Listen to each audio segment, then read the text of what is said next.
It was a Saturday morning, one of those rare, peaceful days I finally had to myself. The sky was painted soft blue, with light streaks of clouds drifting slowly above my quiet neighborhood. I had just finished polishing my 2016 Harley-Davidson Fat Boy, my pride, my freedom, my therapy. That bike had been with me through dark nights, long roads, and even a breakup I didn't think I'd survive. I loved that machine like it was family. I had rolled it out onto the driveway, letting it gleamed in the sunlight. The chrome glinted like armor, and the sound of the engine humming was music to my soul. I didn't even hear them walk up behind me. "Hey, nice bike," a voice said. I turned around, surprised. It was the neighbor's kid, maybe 17 or 18, with his arms folded and an attitude dripping from his mouth.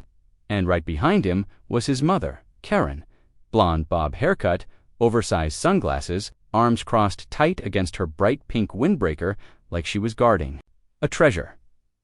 I gave a polite nod. "Thanks, man. She's a beauty." The kid took a step forward, inspecting the Harley with wide eyes. "Can I ride it?" I blinked. I wasn't sure I heard him right. What? Yeah," he repeated, like it was the most normal question in the world. "Let me take it for a spin." I've been wanting a bike like this for months.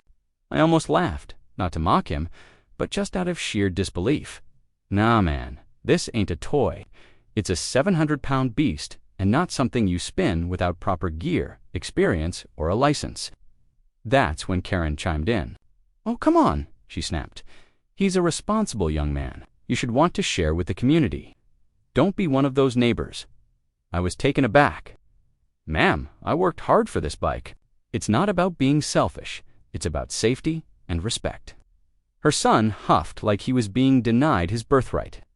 "Dude, it's just a ride. You think you're special because you've got money and a Harley."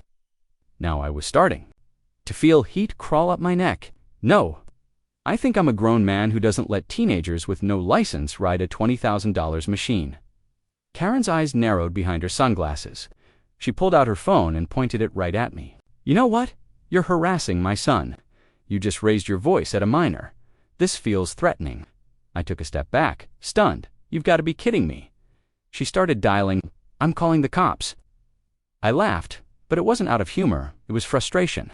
"You're calling the cops because I won't hand over my motorcycle."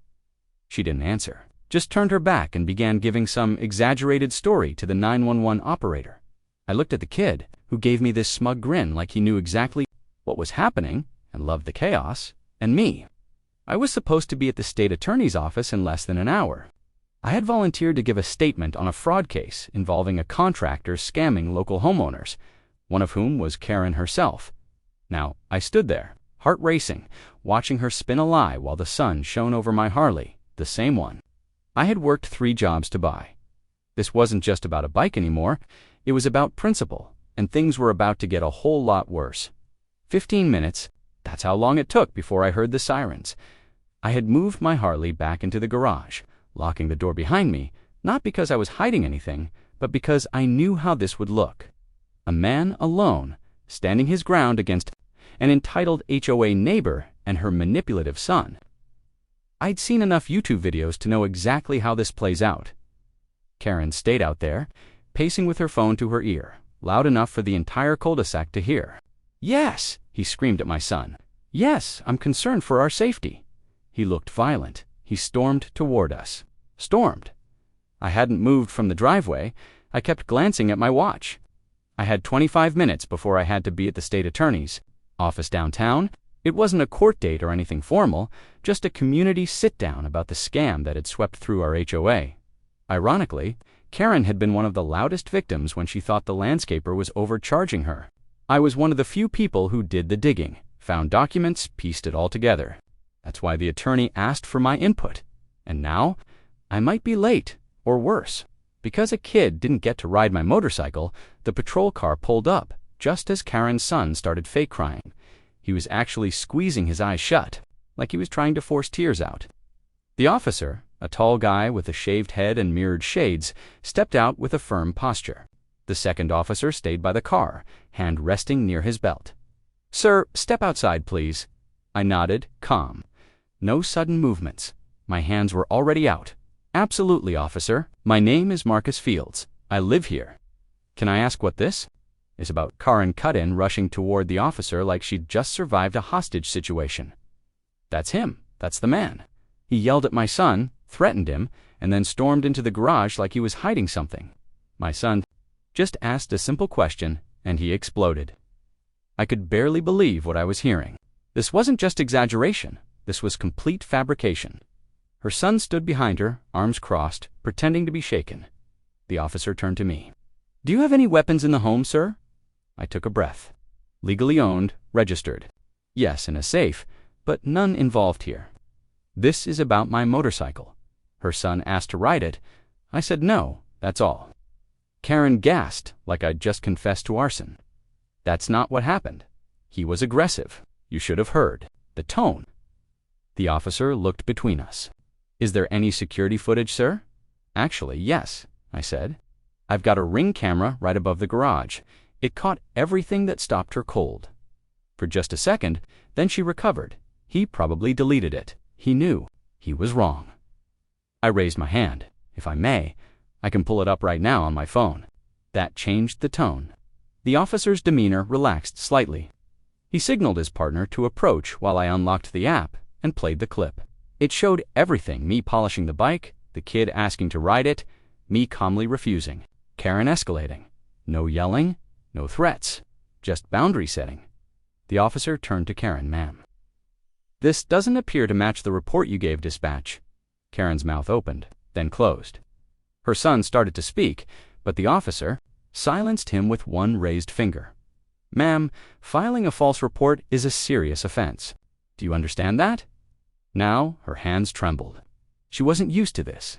She was used to HOA board meetings where she got her way, to petty neighborhood power plays. But this wasn't her turf anymore. Still, she doubled down. He made us feel unsafe. That should count for something. The officer looked at me again. Sir, what were you doing before this started? I handed him the folder I was holding.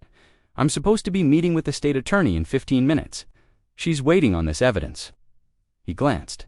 At it, the logo on the folder said it all. And right there, the tone shifted again. From suspicion to respect.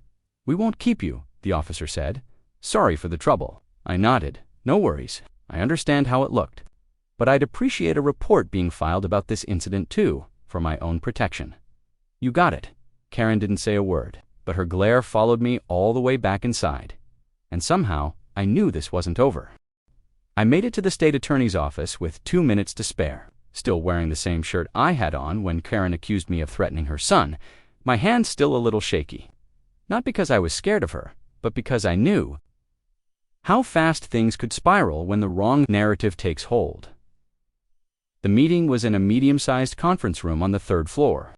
Inside were 2 attorneys, one of whom I'd worked with before, and an assistant typing notes on a laptop. They were calm, focused, but I was still carrying the chaos of the morning, like oil on my skin. You all right, Marcus? The assistant? Attorney General Linda Tolman asked as I sat down. I hesitated, then gave a tight smile. Neighborhood drama. A kid wanted to ride my Harley. I said no. His mom called the cops. Linda raised an eyebrow. Seriously? Seriously? She exhaled and shook her head, almost laughing. You really can't make this stuff up. Then she grew serious. But let's get to it. What you've got is important. And it was. We spent nearly 30 minutes reviewing documents I'd gathered. Forged invoices, duplicated HOA signatures, and texts between the landscaper and one of the board members. What started as a simple disagreement over fees was shaping into a full-blown scheme, and the real twist. Karen's signature was on multiple overpayment authorizations. That's when I understood she didn't want her son on my bike. She wanted leverage, control. She'd called the cops, not just because I refused her, but because I knew too much. She was one of the HOA board. Members caught up in the investigation. The entitled act from her son wasn't just teen arrogance. It was bait, a setup. I kept my voice steady through the meeting, but inside, I was boiling. She tried to criminalize me, to destroy my name. Minutes before I was supposed to help expose her, when the meeting ended, Linda leaned back and nodded slowly. This is solid. If everything checks out, we'll move on this. And just so you know, you're protected. What happened this morning? We'll include it in our timeline. I walked out of that building feeling half victorious. Not because I won, but because I survived. And I knew this wasn't just going to die in silence. Karen wouldn't take this quietly. People like her never did. Later that evening, as I rolled the Harley back into the driveway to wipe off some dust, I noticed the familiar flash of a phone camera from behind the bushes. Karen watching, recording, gathering ammo, and then, as if on cue, her son walked by the sidewalk, made eye contact with me, and spat on the ground. "Enjoy it while you can," he muttered. I didn't respond. I just tightened my grip on the handlebar. This wasn't just about a motorcycle. This was war, and they were just getting started. I didn't sleep that night. Every creak in the house, every flicker from the street lamp outside had me up, alert, thinking maybe, just maybe, they'd try something more. I wasn't being paranoid.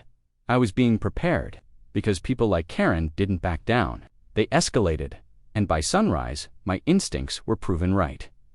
When I stepped outside, that morning, coffee in hand, I found a note duct-taped to my mailbox, sloppy handwriting, thick black marker. "You think you're better than everyone. You're not. You don't belong here. Move." No signature, no name. But I didn't need one. I walked straight over to the Ring camera again and rewound the footage.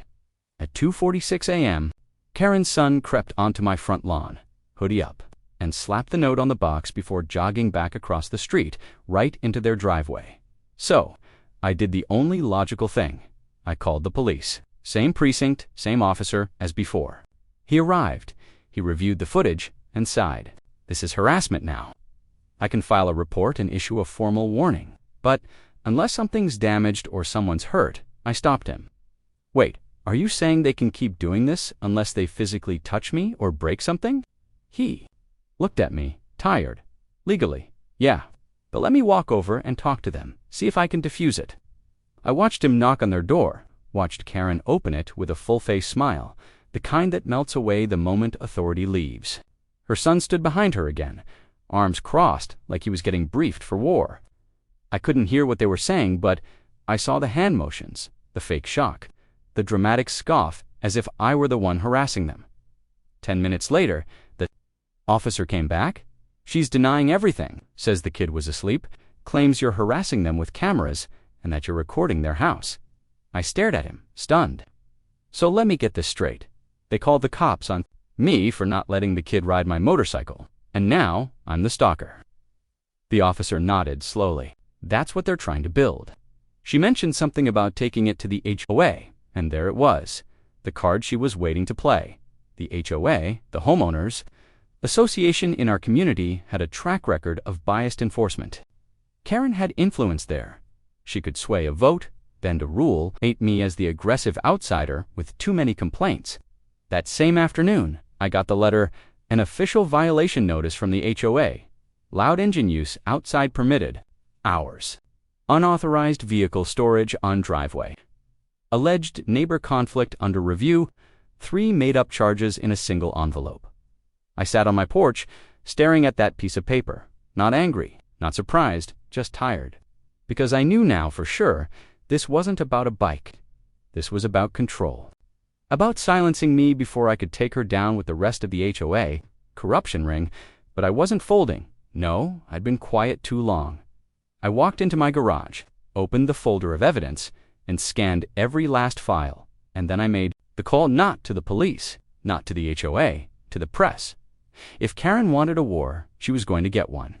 In public, on record, with everything exposed by Monday morning, I was standing in front of a local news camera with a folder full of truth and a voice full of fire. Channel 6 had agreed to meet me in front of the community center. I handed them the documents, proof of HOA fund misuse, favoritism, rigged contractor bids, and yes, signatures from Karen herself on authorizations she later pretended to know nothing about. The reporter, a sharp young woman named Aria, raised her eyebrows as she flipped through the pages. "You're sure this is real?" "Every line," I said. "The board's been robbing homeowners for years. Karen just happens to be the loudest face on a crooked wall." We did a short interview. I told the story, the Harley incident, the false police report, the intimidation. I stayed calm, clear. Let the evidence speak for itself. The segment aired that same evening, and the fallout was instant. Neighbors started talking, whispering, then texting, then calling each other. Screenshots of the documents I'd shared were flooding the HOA's Facebook group, Nextdoor threads, and community email lists. I didn't even need to say much anymore. The facts were talking louder than I ever could. The next day, I heard tires screech outside. Karen's son, the same kid who demanded my Harley, had been pulled over just outside the community entrance. No helmet, no license, riding a dirt bike on the road. When the officer asked where he got it from, you can guess what he said. My mom said I could. Later that night, a special emergency HOA meeting was called. I wasn't invited, but it didn't matter. Half the neighborhood showed up anyway. Word spread fast. People were angry, not just at Karen, but at themselves for being blind too. Somewhere around 8:30 p.m., I got a knock at the door. Not from the police this time, but from two of the board members I'd rarely spoken to. They handed me a printed notice. Karen had been suspended indefinitely from her board duties pending investigation. The board was dissolving temporarily while a third-party audit took place, and my violation notice, erased, struck from the record. I stood there silent for a moment. Holding the paper in my hands, she lost. Not just the battle over my bike, but the game she thought she'd rigged. 2 days later, I saw a moving truck in front of Karen's house. She didn't wave goodbye. Her son didn't spit on the sidewalk this time. He just avoided my eyes as he carried boxers. I didn't smile. I didn't gloat. I just walked to my garage, uncovered my Harley, and took her for a long ride down an open road, wind in my face, the noise of war behind me, and peace, finally. Finally, up ahead, some things in life you fight for, and some things you just refuse to hand over, no matter who demands it, even if it's just a motorcycle, especially if it's your name, your voice, your dignity, and me. I kept all three. The engine roared as I disappeared over the hill.